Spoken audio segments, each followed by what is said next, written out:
She stared at the box like it might explode. Not metaphorically. I mean, her fingers literally trembled when she peeled back the tape. Everyone in the office was watching, half laughing, half curious. It was addressed to her, but in my handwriting. That alone made her knees buckle. Inside, nothing dangerous, nothing illegal, just 3 objects. A red USB stick, a pressed wildflower from our trip to Mendocino, and the wristwatch she told me she lost exactly 8 months ago. No note, no explanation, but the look on her face? That was the moment I knew she knew I knew. Let me back up, but not all the way. You don't need to know how we met, what our wedding looked like, or how many throw pillows we argued over in Target aisles. This isn't that kind of story. This is the kind of story where your wife tells you she's working late 3 nights a week, but forgets her smartwatch tracks her heart rate like a lie detector. Where her voice softens when she says a name, Killian, like she's saying it into a pillow. Where a hotel receptionist mistakes you for your wife's brother because she already checked in with someone else. And you smile. You say thank you. You turn around. And you start building something. Not revenge. No, revenge is sloppy. Loud. Bloody. What I wanted was symmetry. I wanted the betrayal to come full circle, delivered in a tidy, hand-wrapped package with just enough weight to shake her sense of reality. And believe me, it did. Because the USB? It didn't just contain footage. It contained screenshots. Hundreds. Every reservation. Every text. Every pixel of the double life she thought she had cleverly buried. She once told me, drunk, on our 3rd anniversary, that she hated people who aired dirty laundry in public. Said it was trashy. So I didn't post anything online. Didn't send it to her friends. Didn't even tell her mother. I just mailed it straight to her office. On a Thursday, right before her team lunch. And watched, through the lobby camera feed I accidentally still had access to, as the floor fell out from under her. She opened that box like it was the Ark of the Covenant.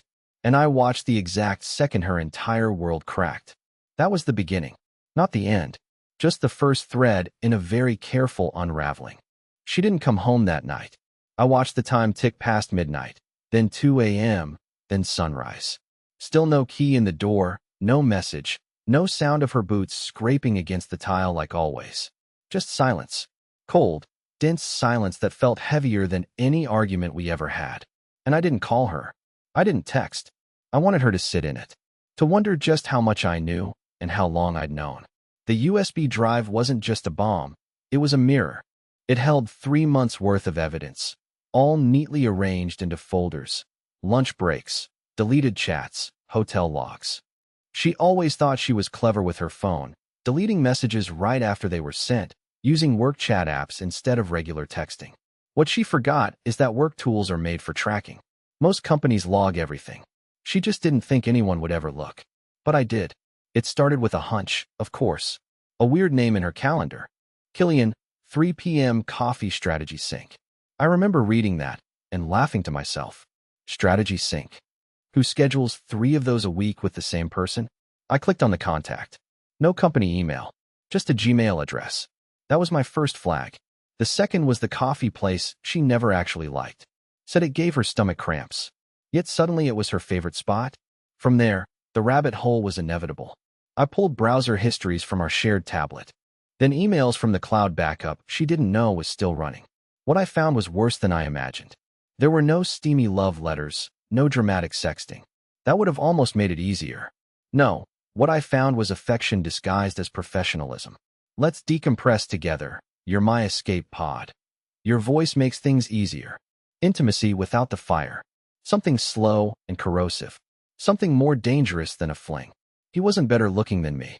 Not richer. Not smarter. Just available in a way I wasn't anymore.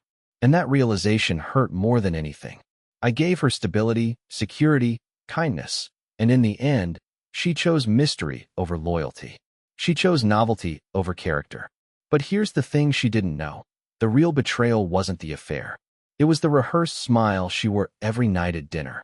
The fake concern when she asked me how my day was. The quiet hum she sang while doing dishes, like everything was fine. It was the performance that shattered me. That's why I had to respond in kind, with my own performance. Silent, surgical, unapologetic. The package had done its job. Her coworkers now knew something was off. I heard through a mutual friend, one of the few she didn't lie to. that she left work early, pale, muttering something about a private matter. She hadn't called in sick once in 4 years. But now, one little box, and she was spiraling. And I wasn't done. The next phase had already started. A second package was in transit. Smaller, more specific, just one photo inside. Her and Killian, walking out of the creative space she once called her client workshop. She wasn't holding his hand. She was holding his face. 2 blocks from her office. Midday. I didn't take the photo myself. I hired someone. Quietly. Anonymously. Why? Because if she was going to lie with her whole body, then I would expose her with mine. And this time, I wasn't sending it to her. I was sending it to someone else. Someone she never expected. The second package wasn't for her. It was addressed to her father. That was the part that broke my own heart a little. Not because I cared about her feelings anymore, I didn't. But because her dad, Gerald, was one of the few people who ever made me feel like I was more than just someone she settled for. The man welcomed me like a son, handed me his old toolbox the week we moved in together, and even showed up to help us repaint the nursery when we briefly considered having a child. He believed in us. That was his mistake. But he also deserved the truth. I didn't send him everything. I'm not cruel. Just one photograph, black and white, cropped, no faces, just hands. Her left hand resting gently on another man's thigh in a parked car. My wedding band, clearly visible on her finger. The timestamp on the photo, 1:14 p.m., a Tuesday. The caption, written in my careful handwriting on the back, read, "Your daughter's lunch break today." I mailed it with no return address, just a plain envelope. No need for theatrics. Reality would do the rest. And still, I waited. That's the part no one talks about when they fantasize about revenge. The waiting. The silence that comes after you've launched something you can't take back. The slow dread mixed with anticipation. I kept checking my email, my phone, listening for any sign that the dominoes had started to fall. 3 days passed. She barely spoke to me, walking around the house like a ghost, quiet, shaky, distracted. She had no idea where the package came from, and I never mentioned it. That's what made it worse for her. The not knowing. It turned every shadow into a suspect. Every look from a coworker into a possible confrontation. She was unraveling on her own, and all I had to do was watch. But then, something happened that I didn't expect.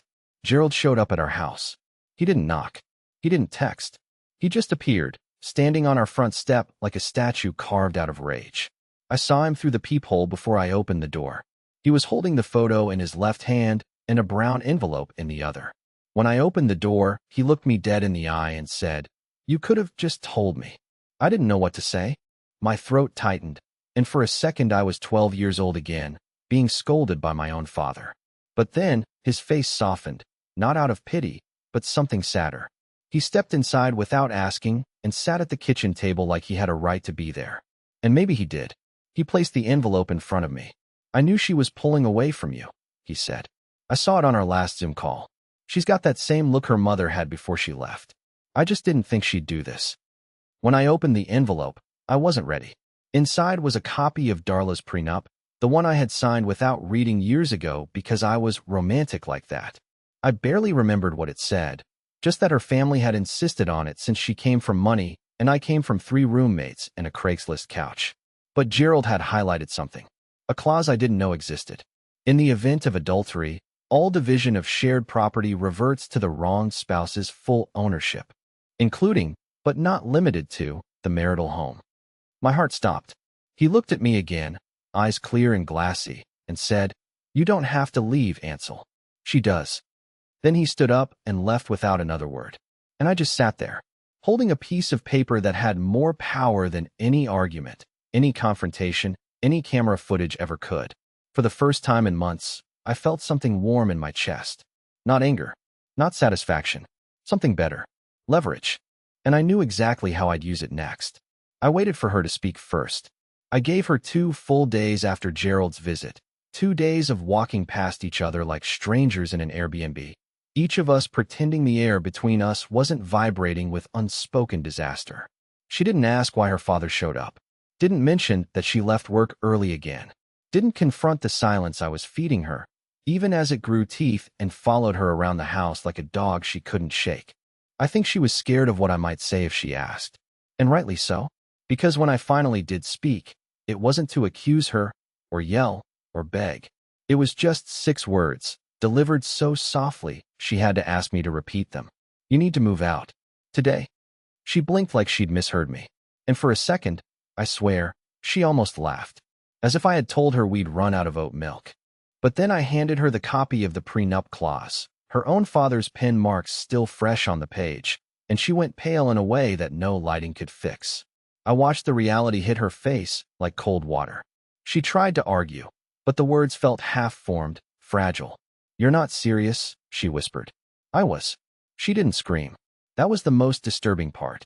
There was no meltdown, no throwing things, no weeping into her hands like in the movies. Just a kind of exhausted silence, like someone who had finally realized the map she was following had led her off a cliff. She packed a bag and left within the hour. She took her phone charger, a half-finished perfume bottle, a tangle of blouses that smelled like someone else's apartment, and nothing else. She didn't even take the cat's toys she used to obsessively organize. She left them on the kitchen counter, neatly arranged, as if she still believed this was temporary. As if there might be a version of reality where I'd let her come back. There wasn't. Not after everything I'd seen. Not after the room. See, what she didn't know, and what no one but me and one very expensive locksmith knew, was that 2 weeks before the first package arrived, I rented an apartment under a false name. Just a single room in an old building downtown, with no furniture except a cheap table and a hard plastic chair. No windows. Just a deadbolt door and a single outlet in the wall. Inside that room, I set up a monitor. I wired it to a private cloud server that stored every piece of evidence. The hotel timestamps, the hidden recordings from our living room camera, screenshots of her texts. I even included a file titled Confessions, where I recorded my own voice reading everything I knew, like a dark bedtime story. She hadn't seen this. Not yet. But he had. Because the second package, the one she didn't know about, was sent directly to Killian. No threats. No confrontation. Just a QR code, leading to that cloud folder. A digital knife with his fingerprints already on the handle. And I knew the second he opened it. How? Because he sent her a message. I saw it pop up on her old iPad, which was still connected to our home network. She hadn't logged out. Her mistake. What the hell is this? He wrote. Are we being followed? Who is he? And her response? I don't know. I think it's my husband. My husband. Not Ansel. Not he. My husband. That was the first honest thing she had said in months. The next day, she came back, not to stay, but to beg. She stood outside like a solicitor, shoulders hunched, hands wringing. I didn't open the door, just watched her through the peephole while sipping coffee from a mug she once gifted me with the words, Forever Team Darla. She knocked once, then again, and finally slid a folded note under the door. Inside, one sentence. Please, can we talk somewhere private? I smiled. She wanted privacy? I had just the place. The room was already cold when I arrived, but I didn't turn on the heater. I wanted her to feel it. That sterile, dry air. That feeling of nothingness. I unlocked the door, checked the monitor, reviewed the files one more time. Everything was in place. I even set a chair opposite mine, angled just slightly too far away to feel conversational. Not hostile, but not friendly either. I wanted her to walk in and realize immediately that this wasn't a reconciliation. It was a reckoning. She texted me an hour before the meeting, something vague. I just want to explain. That's all. As if I didn't already have all the answers. As if she still believed this was a misunderstanding that could be fixed with a confession and a few staged tears. I told her to meet me at the address. Didn't give details. Just the number, the floor, and one sentence. Don't be late. She wasn't. She arrived exactly on time, wearing that same beige coat I once complimented her on during a snowy weekend in Flagstaff. Back then it made her look elegant. Now it just made her look small. Deflated. She stepped into the hallway with slow, hesitant steps, like she was approaching a grave she knew her name was on. When I opened the door, she flinched, not visibly, but I caught the breath hitch. And I said nothing. She walked in, looked around. No art. No rug. Just white walls and that ugly buzzing overhead light that made everyone look like they hadn't slept in days. I gestured to the chair. She sat, clutching her bag like it had answers. Or maybe as a shield. Is this where you interrogate people? She asked, trying to sound amused. It fell flat. This is where people tell the truth, I replied. Usually after they've run out of lies. She opened her mouth, closed it, then finally whispered, "So you know." I nodded once. That was all she got. She asked how long. I said, "Long enough to give you time to stop." She asked what I had. I pointed to the monitor. She asked what I wanted. And that was the question. Because honestly, I didn't know anymore. I thought I wanted justice. I thought I wanted her to feel the humiliation she made me live with in silence. But sitting across from her in that empty room, watching her squirm, watching her try to balance regret with pride, something shifted. I realized I wanted something purer. Something that couldn't be faked, rehearsed, manipulated. I wanted her to confess, not just what she did, but why. Not for closure. Not for forgiveness. For truth. Real, unfiltered truth. Even if it hurt. So I told her she could leave whenever she wanted. The door was unlocked. But if she stayed, she had to agree to one rule: no lies. Not one. She agreed. And then, as she started talking, not the story I expected, not the affair version I imagined. Something else. Something darker. She told me the truth began before Killian. That she had been slipping away from our marriage for over a year, not because I was neglectful or boring, but because I was steady. And she had grown addicted to chaos. To fantasy. To lives that didn't feel like hers. Every dinner party, every business trip, every compliment from a stranger was fuel. Killian was just the one who answered her first message. She said she convinced herself she wasn't cheating if there was no sex. Then she convinced herself that the sex didn't count because she didn't love him. Then she stopped trying to convince herself at all. It became easy. Routine.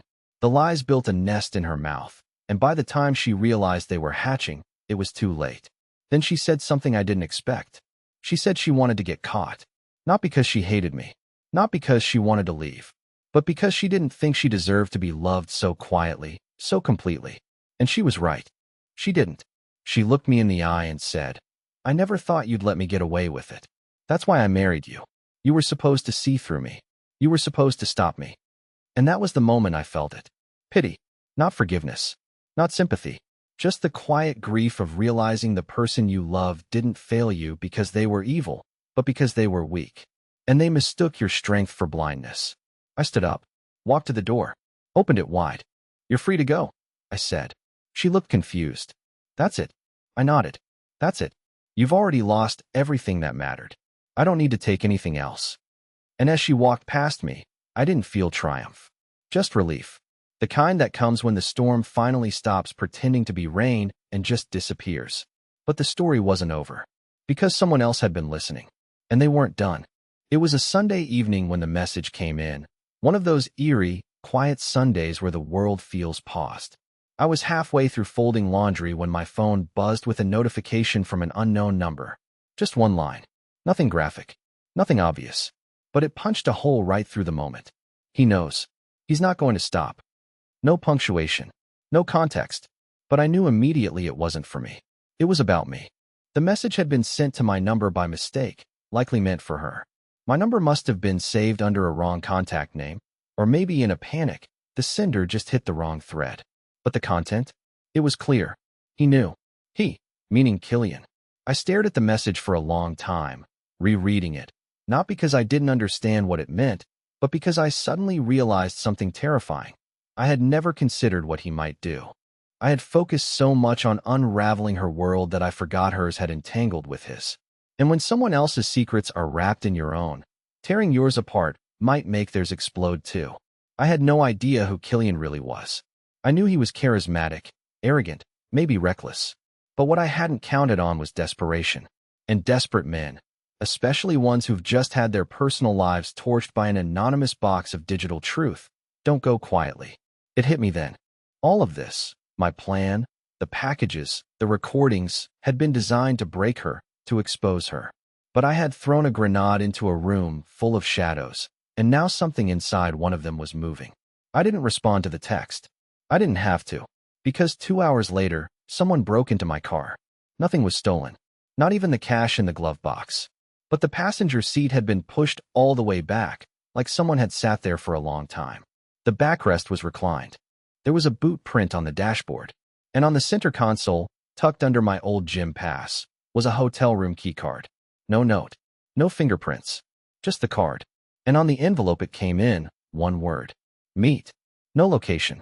No time. Just that silent dare. I didn't sleep that night. Not because I was scared.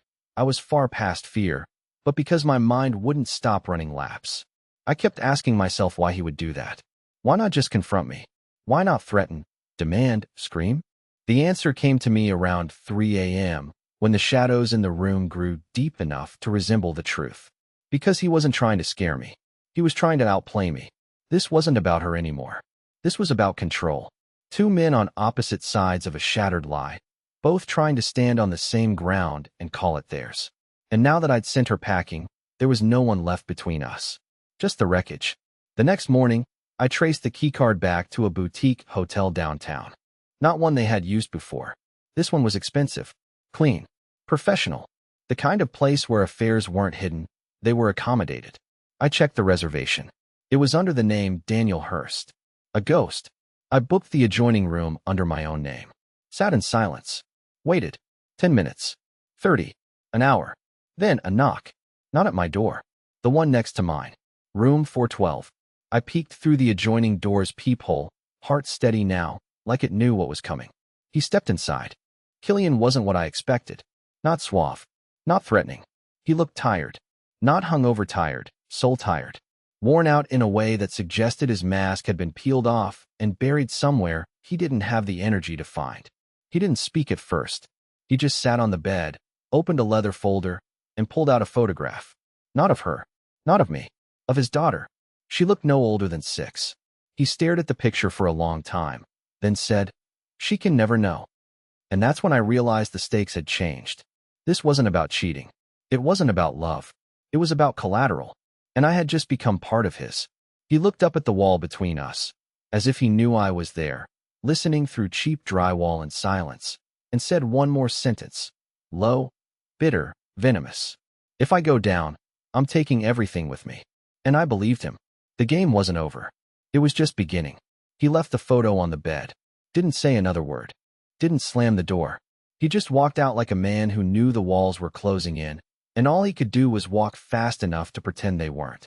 I didn't follow him. I waited. Counted the seconds. Let the silence stretch. 15 minutes passed before I opened the adjoining door and stepped into room 412. The photograph was still there, lying face up on the sheets like evidence at a crime scene no one wanted to investigate. His daughter. Her eyes looked exactly like his. That same tired, observant wait. She had drawn a sun in crayon on the paper she was holding in the photo. Bright, uneven lines, too many colors. She didn't know her dad was someone else behind closed doors. She didn't know her family was balanced on the sharp edge of a secret he no longer controlled. I left the photo where it was and walked out. On the drive home, the adrenaline gave way to something else. Not fear, not guilt, just a clarity I hadn't felt since before this entire unraveling began. It wasn't about justice anymore. This wasn't about what she did or what he hid. This was about the war of appearances we'd all been playing without realizing how far we were willing to go to protect the illusion of being clean. They thought I wanted revenge. They thought I needed some kind of twisted closure. They thought I'd stop when she left, and he panicked. But I didn't want any of that. I wanted to watch the house burn down, and I wanted them both to hold the matches, wondering who lit it first. That night, I sent one email. Not to her, not to him, but to the head of HR at her firm. I didn't include names. Just a polite, professional message, attaching an unlisted Google Drive folder with time-stamped hotel receipts, calendar entries, and a brief note. I believe this may be relevant to your company's internal ethics policy. Best regards. I closed the laptop and turned off my phone. I didn't need to see the response. By morning, I'd already heard what happened. She didn't get fired. Not immediately. That would have been too clean. Instead, she was called into a meeting. One of those long, slow, surgical ones where no one raises their voice and everyone uses words like optics and misconduct and reputational risk. Apparently, the affair had violated their internal non-fraternization clause, something she probably never thought applied to her because she was technically in management and Killian was external consulting. But the lines were blurry, and that was enough. She was given a choice. Resign quietly or face a formal inquiry that would freeze her career in place for months. She resigned the next day. I heard about it not from her, but from the same friend who tipped me off months earlier. Apparently, Darla didn't cry. She didn't argue. She just packed her things, smiled at her coworkers, and said she was pursuing other opportunities. Like nothing had happened. Like the entire foundation of her life hadn't been sawed through in the night. But here's where it gets interesting. Killian wasn't offered a choice. His company dropped him within 48 hours. They cited gross personal misconduct tied to a breach of contract with a client. The client, in this case, being her company. Someone had forwarded them the files. Maybe her boss. Maybe someone else entirely. He didn't just lose the job. He lost access to key accounts. Accounts that his custody agreement relied on for proof of stable income. When I checked, yes, I checked, his LinkedIn profile 3 days later, it was blank. He'd deleted it. I didn't celebrate. There was no music, no champagne. Just quiet. Not the satisfying kind. The kind that comes after a long storm where the silence feels too loud to enjoy. But even then, it wasn't over. Because the one person I hadn't heard from was her. No calls. No apologies. Not even anger. She disappeared completely. And that, more than anything, made me uneasy. Because Darla wasn't the disappearing type. She was loud, strategic, image-obsessed. The kind of person who needed to have the last word, even if it came in the form of a lie. But this time, she was silent. Too silent. And then, the package came. No name. No return address. Just a small, beige envelope on my doorstep. Inside, a photograph. Not printed. Polaroid. Of me. Asleep. In my own bed. I didn't move when I saw the photo. Just stared at it. Me. Asleep. The angle was low, like it was taken from the edge of the doorway. Maybe even just past the threshold. The lighting was soft. My phone was on the nightstand. The blanket was half off my chest. And for a moment, I felt something I hadn't felt through this whole ordeal. Vulnerability. Not anger. Not fear. Not even confusion. Just that bone-deep awareness that, somewhere along the way, I had opened a door too wide. Pulled the truth out of hiding with such force that the wreckage no longer belonged to me alone. But then I turned the photo over. On the back, in familiar handwriting, hers, were 4 words. I thought about it. That was all. No threats. No apology. No context. Just an admission. And I understood immediately. She had thought about coming back. About slipping into the old space like nothing had happened. About reclaiming the life she discarded, not out of love, but out of instinct. People like her, they don't like to lose. But the fact that she didn't come in, that was the end. Not the photo. Not the silence. The decision not to cross the line. That was the final act in our story. And for the first time since the unraveling began, I finally exhaled. The chaos had collapsed into nothing. No more packages. No more secrets. Just quiet. I took the photo and burned it in the sink. Watched the edges curl, the ink darken, the face disappear into ash. Then I packed up the USBs, the documents, the surveillance files, all of it, and drove them to the industrial shredder at the office where my friend worked night shifts. Every piece of it. Gone. Not to forget. Not to erase. But to release. Because here's what no one tells you. Even justice becomes a cage if you live in it too long. You start needing the pain to remind you that you're still standing. I didn't want that anymore. 2 weeks later, I adopted a dog. Not to replace anyone. Not to fill a void. Just because I'd always wanted one. He was scrappy. Too loud. Always stealing socks. I named him Chance. 6 months later, I finally started drawing again. Nothing dark. No revenge fantasies. Just landscapes. Oceans. Wide open spaces. Things that didn't look like traps. And one morning, while sitting outside with a sketch pad and black coffee, I realized something strange. I was okay. Not healed. Not better. But free. And sometimes, that's enough.